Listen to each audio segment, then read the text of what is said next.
Hey guys, welcome to the Rock and Road Show. Today, I'm going to show you, and I'm 64 years old with cancer and a fucking heart problem in the hot sun of Texas with no air conditioning and no garage. I pulled the motor alone by myself. One of the big problems with the Hummer H2 Sunroof Moonroof is crap gets around this gear. This is the one from the junkyard. Do not buy from these people. They're a piece of crap. This guy here hassled me, hustled me, gave me shit, took hundreds of dollars of my money. They're on eBay, and they wrapped it in this piece of Christmas paper for cookies, and they mailed it in this piece of plastic. A piece of plastic. So, by the time I put the motor in, after I scraped their crud from around their gear, it didn't work at all. It didn't even make a sound. It's completely a paperweight. It's a piece of crap. Completely dead. When you get ready to do the sunroof motor in your Hummer H2s, they work and they're easy, and it's a very specific way to do these things. And I'm going to get you through this, because I've had to do it several times on my own, alone, by myself. Because A, all I've met are shit for mechanic males, and or B, I finally I started just doing stuff myself. I was doing it anyhow after I was paying men to do the job. The console in the front with all the pretty buttons is held in with 2 screws. It's not that complicated to drop it. It's harder to put it up. When you get ready to put it up, there's a trick to it. You want to see if you can find some kind of a straw. I use like a WD-40 kind of straw. And I put my console up where it goes. I shove the straw through the screw hole.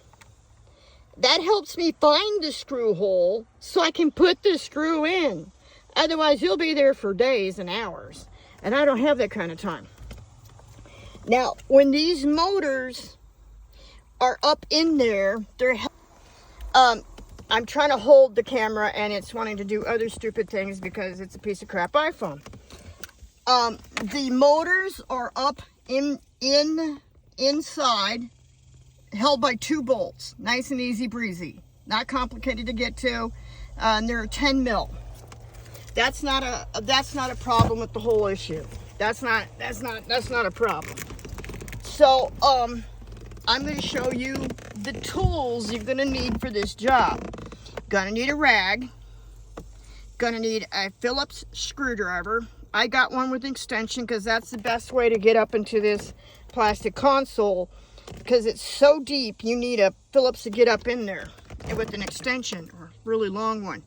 You're going to need some kind of a small brush for the gear hole that's up inside, because the gear hole is completely freaking impacted. Mine was with pine needles. You could smell them. But even the motor that came out of that junkyard from that dick that treated me like crap and sent that stuff in candy wrappers with no padding, his was impacted with crap also. All right, so you're going to need that brush. You're going to need your straw, and you're going to need the 10 millimeter. You're going to need a 10 mil socket driver to get that out. And you're going to need some kind of grease. And here's what happened to me. You need a heavy duty weight grease, like a 90 weight or a Vaseline. And I was out of Vaseline. I didn't have any, so I used shea butter. Hey, I had it. And guess what? I Google searched it before I did it, and Google says you can do that. That shea butter is a type of grease. All right, so the best way when you get up in to drop your stuff is just lean up on your dash. But it was such a cheesy piece of crap, Hummer H2 for me, the vent busted and fell out. I have to deal with that now because I had my back up against it. And you have to almost be a contortionist to get into the spot, to get into the location that you need. You need a flashlight or 2. And it helps to have more than one. And the motor itself, I'm putting my back up against this dash so you can see. Oh, and piece of crap sent me a broken motor, so I had to put my old crappy motor back up in. 2 bolts, and the motor's right there. And there's a clip. You have to take the bolts out first to reach your clip, and it's just a squeeze pin clip, nice and easy breezy. Just squeeze it and everything tries to fall out on top of you. Yep, that's it, guys. And don't forget, it's about a 25 amp fuse, and you want to pull your 25 amp fuse from underneath the hood before you do it, just in case, you know, FYI. It's easier than trying to disconnect and reconnect the batteries. And the 25 amp fuse is located right here. Nice and easy to get to. Yep, that's it. That's how you do a Hummer H2 window motor. And don't buy from that POS. He will cheat you and then play games and send you your stuff in a candy wrapper. That's it for today.